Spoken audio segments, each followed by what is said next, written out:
There goes the heron. Amazing. So can't resist this. I think I'm allowed to do this, but they do rather shake a lot.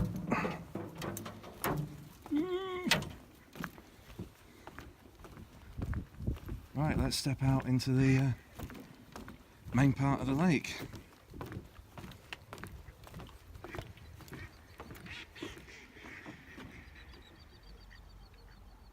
And there you go.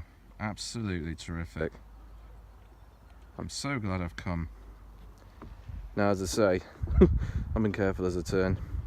This is the dam at the top, so we're just going to go along there and then basically over the little footbridge, and then we're going to join the old railway line, which is known as the Staffordshire Moorland Railway, and we're going to follow that back all the way along to back where the car is. So at the moment, as I say, we're just around about 4k, just over an hour and a half in.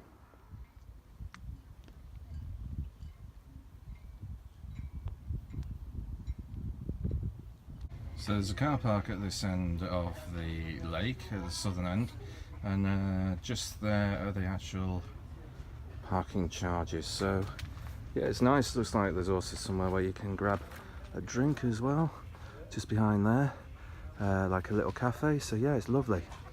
This is nice. There's just a little visitors centre here as well.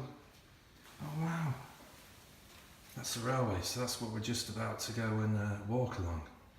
So that's just behind us and to our left. And wow, there used to be an old station here as well.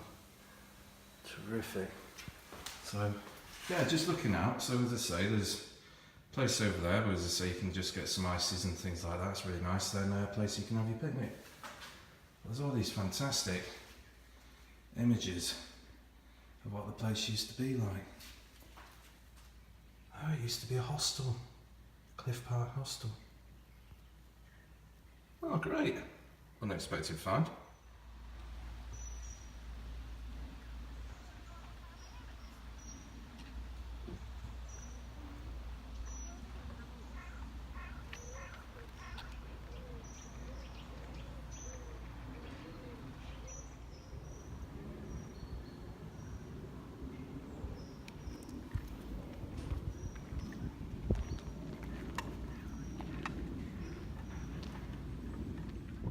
Actually, I just noticed right in the middle of the shot there's loos here as well. So yeah, it's a nice little facility at this this end of the lake. But as I say, we're going to head on now across this dam. Right, you can hear the pump house here. So the water's flooding Down there, and then it's going into this. Basically, what is the start of the Colvin Canal. Basically, they lost water when they opened and closed the locks, which allowed boats to go up and down. So, in particularly in hilly areas like this, where it wasn't so straightforward to get water sources, this is what they often had to do. But the engineering is just genius. And what? It's probably like 250 odd years old. It's incredible. There's a nice picnic area as well, just here. So you could just come along even just at this end of the lake, and it's just really nice. So just to have one more look at the lake from the bottom. Then, so we're just going to come along here. And there's the footbridge straight ahead. And we're going to take a left. Me, I'm just trying to keep my vertigo in check every now and again. And it just keeps you sharp as well. Right, as you can see, actually, this is just the corner Where there would normally be the overflow. And it's absolutely bone dry. Absolutely bone dry. Hang on a minute, I didn't expect this. I've now gone and found a miniature railway. Oh, right. Does ring a bell. Sounds daft. I didn't realise it would actually be down here. I thought maybe it would be you know, just they were using Rudyard as sort of like a yardstick as to where they might be. Oh wow, right. So this will actually go along then the path of the old Staffordshire and Moorland Railway. Right, just to give you a time frame. More than 3/4 hours in, 4.3 kilometres, and as I say, just one last look round, and looks like we're going to be following the railway, literally. Right, you can see actually where they Blasted through to get this line laid, This is great, and it looks like I can see benches and all that, and as I say, there's loads of picnic sites Up and down and around this area. So yeah, even if you don't want to walk far, you can find somewhere great to sit and just have a really nice day out. That's pretty cool. Not a bad place to work either. That's even a proper BR sign, fair play. I really didn't realise this was here. So again, this looks, it'll be fun for the kids. I think it'll be fun for everyone actually. It looks really long.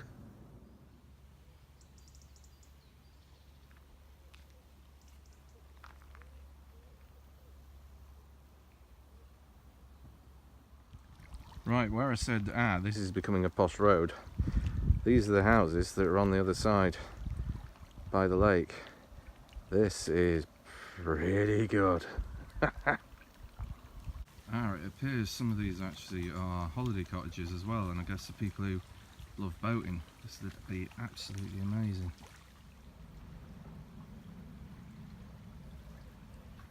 Right. Keep forgetting I'm not like in Snowdonia or something, so basically I just googled this railway. So it's 1.5 miles long. It was actually built originally by one chap over a 10-year period called Peter. Amazing.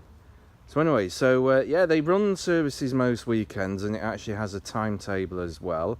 It's called the Rudyard Lake Railway.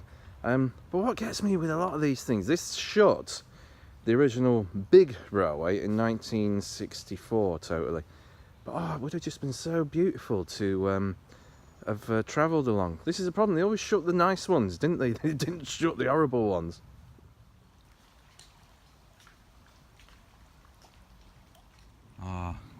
I love bits and pieces of the old architecture of the railway if you can find it. Right, this is the end of the line I've just found. And check out that view when you get out. Look at that. Brilliant. So I bet that's a right laugh. I might have to have a go on this one day. Just looking back now. One thing, if you're keen to come and ride your bike, the other side basically seems to have quite a few signs saying that you couldn't. Whereas this side, which is nice and easy now, it's the railway side, absolutely no problem. I've seen people bombing along, families and things like that. Is great. So as a rule of thumb, I would stick to the railway side if you want to come and cycle. But as I say, what a place to come. This is nice. They've got these little panels, there's 4 of them down this side, and just gives you some really good local information. Tells you about the wildlife. Let's have a look here. And just where you are. That's a really good idea. Right, just really noticing now it's starting to open out a bit more. I guess because, as I say, we're sort of coming away from the Staffordshire Peak District and we're going down towards the Cheshire Plain. But in the middle of the shot, just about there we go. That's Bosley Cloud that I did a video on a couple of years ago, which was fantastic. And as I say, at the moment we're just about 6k in, 2.5 hours done, and it's been terrific.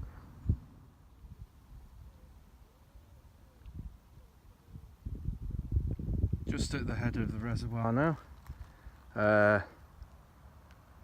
6.5k, 2 hours 40. And as I say, we should be back at the car within about 15 minutes. But to give you an idea, I've done this in my sandals.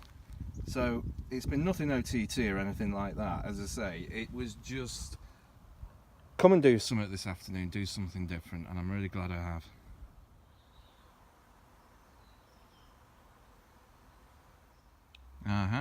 This might be the Cliff Park station that they were talking about. Look at that. Proper piece of engineering. Right, so we basically just took under 3 hours, about 7 kilometres, and what a great afternoon out. No hassle, no hurry, but I tell you what, I reckon you could do this all year round and it would be excellent. So I'm just going to turn around now and just show you.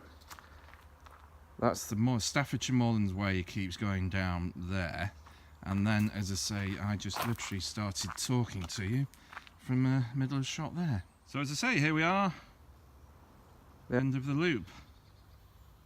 Right, now I'm hopeless with the sat nav and all these, where do you go and all that. Okay, so I've got here, it's the Ordnance Survey Explorer map, and it's number 268.